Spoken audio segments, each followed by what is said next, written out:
Welcome back, folks. I hope you're having a good morning. The SGX Nifty is indicating that after record highs day after day, today perhaps we could see some quiet moves. Let's see how it goes. Our entire team is here to talk about a range of stocks. Of course, telecom will continue to be top of mind. But before that, Anuj, what are you looking at today?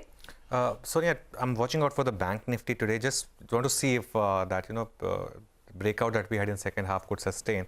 I think if that's the case, keep an eye on ICICI Bank and HDFC Bank, the two biggest components of the Bank Nifty. So that's something to keep an eye on. Okay, and then as Sonia said, it's all about telecom. Rima has been going through a whole range of views, and they're actually quite diverse and extreme at times. Rima, morning, fill us in.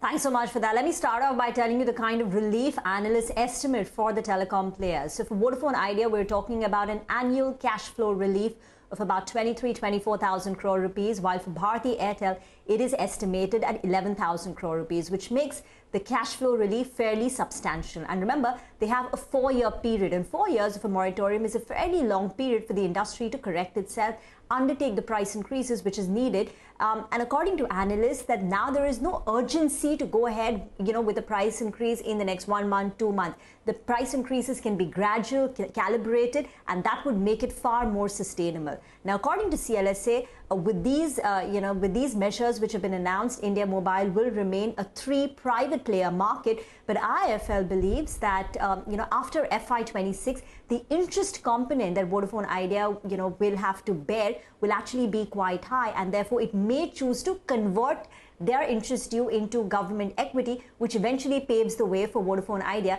becoming a PSU. So that is an interesting opinion which is coming through. But for now, clearly going by the relief which has been provided, we expect the stocks to be in the green again. Hey, thanks a lot, Rima, for that. And I'm sure there's bigger relief coming in for the lenders to the telecom companies. There's almost a 28,000 crore exposure that lenders have. Abhishek is here to give us the latest on all of that. Abhishek, hi, morning. Morning, Sonia. So as you mentioned, banking sector do have an exposure of about 28 to 29,000 crore to Vodafone Idea alone. As a percentage of the book, the highest exposure is of IDFC First Bank at 2.9%, followed by Yes Bank at 2.4% and IndusInd Bank around 1.6, 1.7%.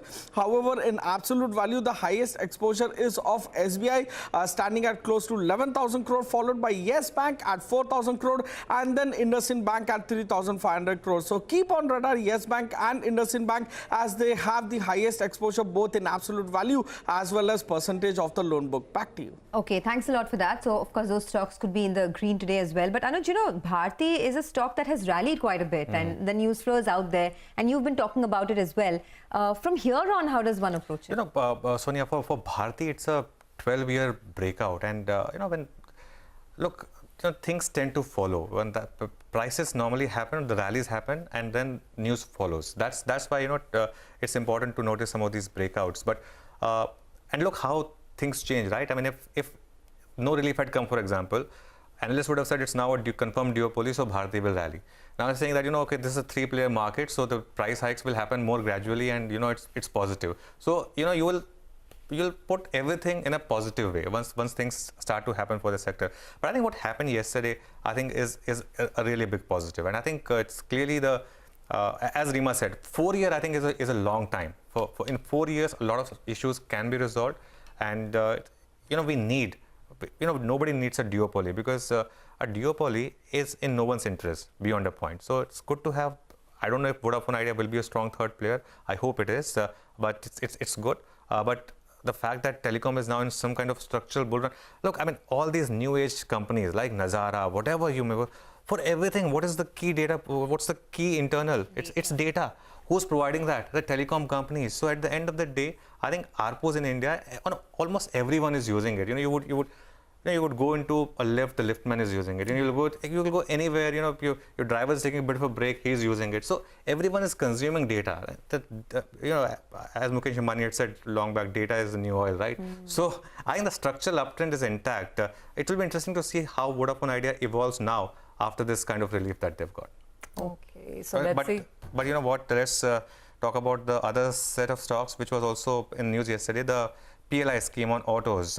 What's the view now, Sonia? Well, the news flow, as we know, is that the cabinet has now cleared the auto PLI scheme to the tune of almost 25,938 crores for autos, and for drones, it's about 120 crores or so. This will, of course, boost the production of electric vehicles and hydrogen fuel vehicles. Now, let me put some brokerages on board.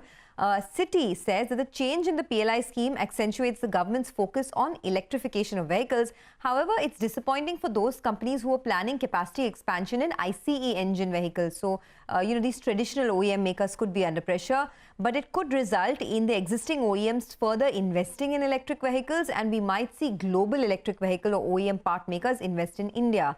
Now, Antique has put out a note where they have pointed out some beneficiaries.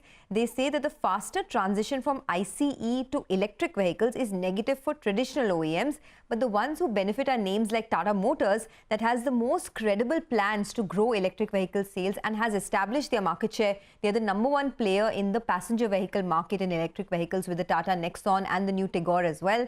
In the auto component space, Bosch, Wabco and Sona Comstar, that have large portfolios in EVs, will be the biggest beneficiaries. So I'm going with green for Tata Motors, Bosch, Wabco, Minda Industries and Sona Comstar. Okay, so all of the EV players and everybody who's in that EV value chain. All right, on that note, let's now talk about commodities, and oil continues to be on the boil. Manisha is joining in. Manisha, you were warning us yesterday. It was, I think, Bank of America, which was calling for $100. Now it's already 75 plus. Oh, well, absolutely. Overnight, we've seen 3 to 4% of a jump up in case of crude oil prices. So we are trading at a 2-month highs now for crude. And the latest trigger is that the EIA has put out data telling you that the U.S. crude inventories have declined further by 6.4 million barrels. So the U.S. crude inventories now are at a 3-year lows, and they're below a 5-year average. And the demand continues to improve globally, and that is supporting the prices. Not just crude. Take a look at the natural gas prices, 115% up now for this year. We are trading at a fresh 2014 highs. $5.5 per MMBTU is where natural gas is trading at. And whether it's US, Europe, Asia, we are hitting new record highs for the gas prices. Okay, Manisha, thanks for that. So yes, stocks like ONGC, which did well yesterday, could be in focus once again. Let's go across to Nupur then for some stocks and news. Nupur? Well, let me start with Hindustan Copper, where promoter Government of India announces offer for sale for 5% stake with a green shoe option of further 5% stake sale at a floor price of 116 rupees per share, which is well below its current market price of 124 rupees per share. So keep an eye on that. JSW Energy, where company has signed power purchase agreement for 450 megawatt of wind capacity with Solar Energy Corporation Limited. So positive news coming in there. And lastly, Phoenix Chemical, where company has entered into a strategic collaboration with Belgium company to commercialize specialty chemicals for the Indian markets. Company will be adding specialized pre-treatment and dyeing products for the cotton, synthetic and fiber fabric yarns to its portfolio. So positive news coming in there as well. Okay, thanks a lot, Nupur and our entire team for joining us and prepping us for the day. In case you missed out on any of these stocks, here's a quick recap. Stocks with positive news flow: Bharti Airtel, Vodafone Idea, Yes Bank, IDFC First Bank, Tata Motors, Bosch, Wabco, Sona Comstar, Minda Industries, ONGC, IOC, HOEC, JSW Energy and Phoenix Chemicals. While stocks with negative news flow, there's Asian Paints, Berger Paints, because of the move that we've seen in crude, Nerolac as well as Hindustan Copper. Let's take a quick commercial break on that note.